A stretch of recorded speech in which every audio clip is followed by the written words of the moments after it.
Hi guys, and welcome to yet another episode of Just Call Me Angie. My name is Angie and I'm really glad you are here.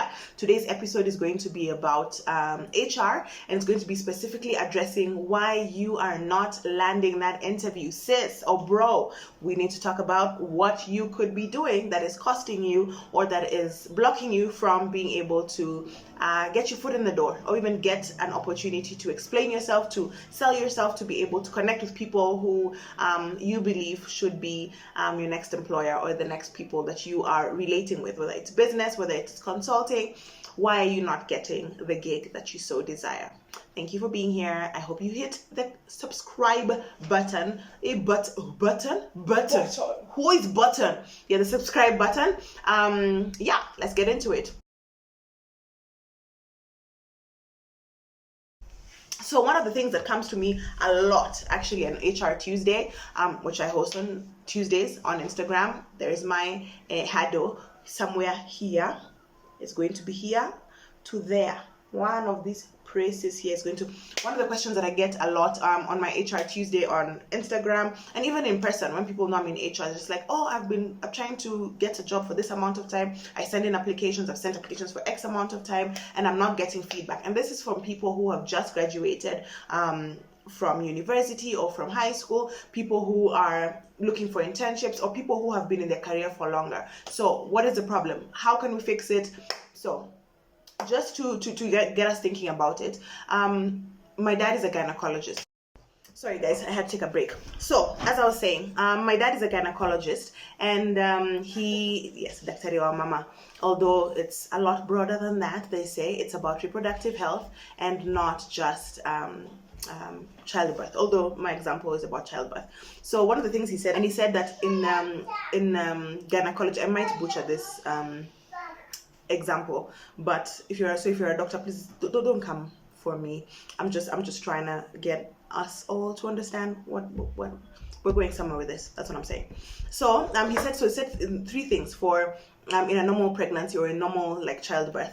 There are 3 P's that they look out for. One is, so it's not just about the baby popping out. There are 3 P's. The first one is power, the second one is passage, and the third one is passenger.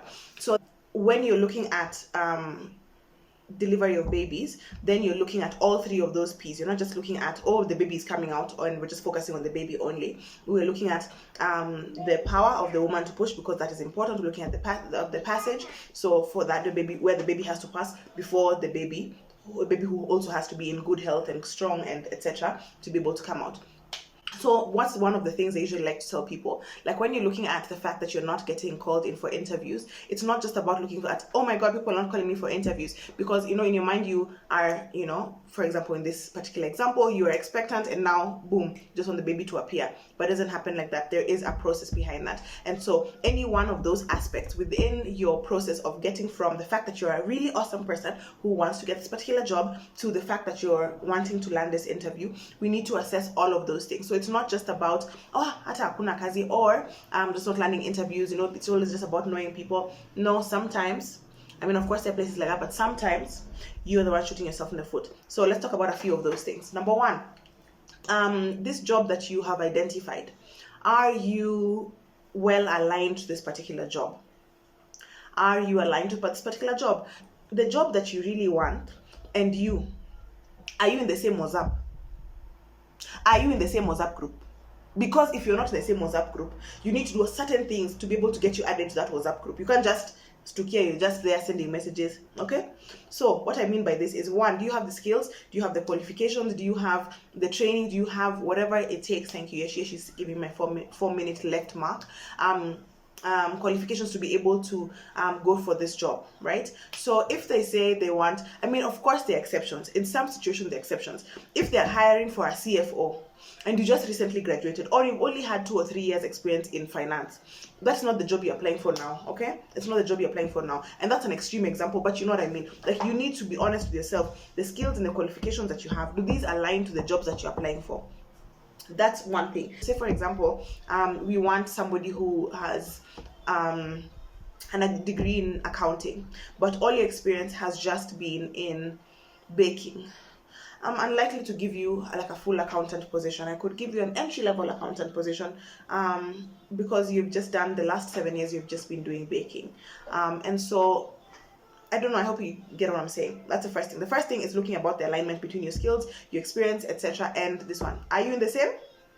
Yeah, WhatsApp group. Number 2, how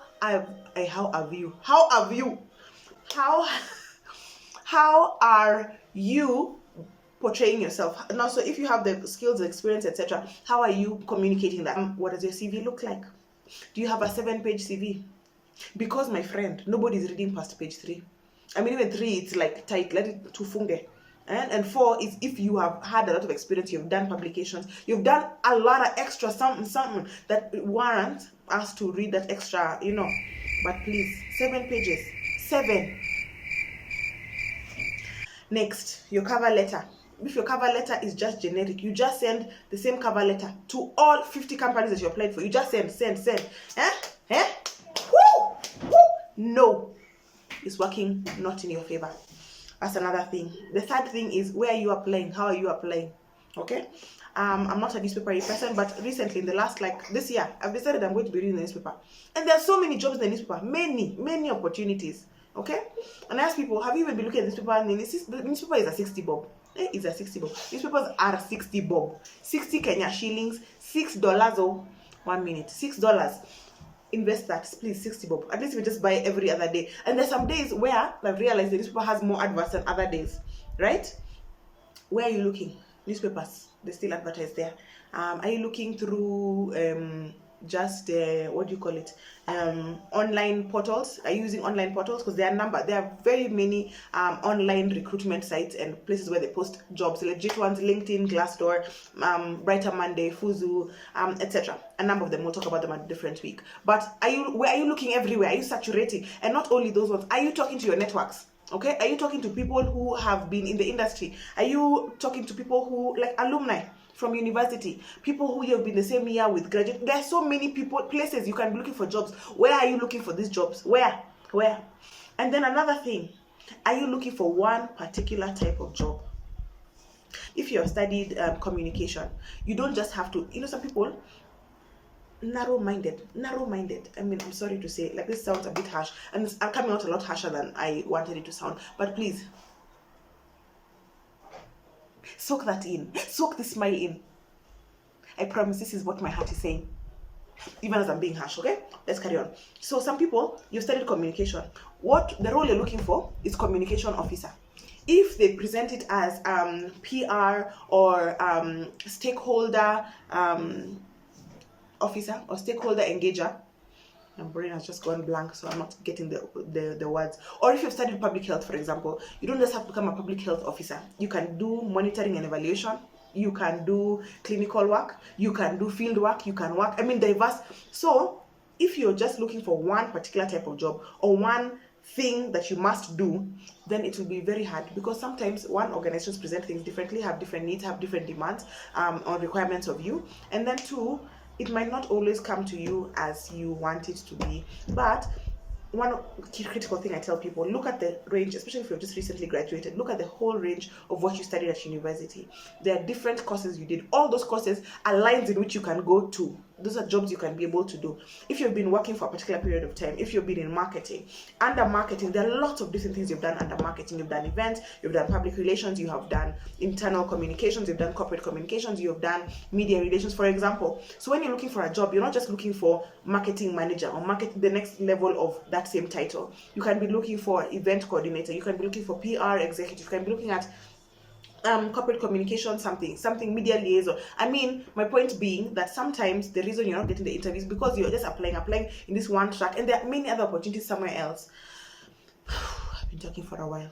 Even in how you're sending the email, sometimes people send me emails and they just send attachments. There's no even content in the email. There's no content in the email. Yeshua is doing for me here, Wakanda style, that the time is up. But Yeshua, let me finish with the people. Please, even if it's a bit longer. When you want to take a kazi, they will hit subscribe and they will also follow these instructions. So my point being, honestly, when they tell you submit to HR at whatever, don't just send an email which just has your attachments. Wewe ni nani? wewe ni nani, unatuma email kwa hii address kufanya nini? Of course it's a recruitment address, but can you introduce yourself? Can you say hello, my name is so and so and so, and please find attached this. Just courtesy, things that can show that you can work well with others. Okay? And when we talk about CV, there are specific things in there. But my point is, look at all these different facets, right? Remember, we're talking about power, passenger, in terms of reproductive health and delivery and whatever. But now here I'm saying, look at the entire process. Before you tell me why am I not getting a job, you yourself take an audit. Fanya audit. Have a meeting with yourself and ask yourself, what have I done? Point number 1, number 2, number 3, number 4, number 1. Have I done all these things well? Have I refined all these things? Have I worked on all of these things? When you apply for a particular job, sometimes ask somebody, do you think I could be qualified for this job? Qualified. So qualified can be a word. Qualified. Yeah. So am I qualified for this job? I think I've said what I want to say. Yeah.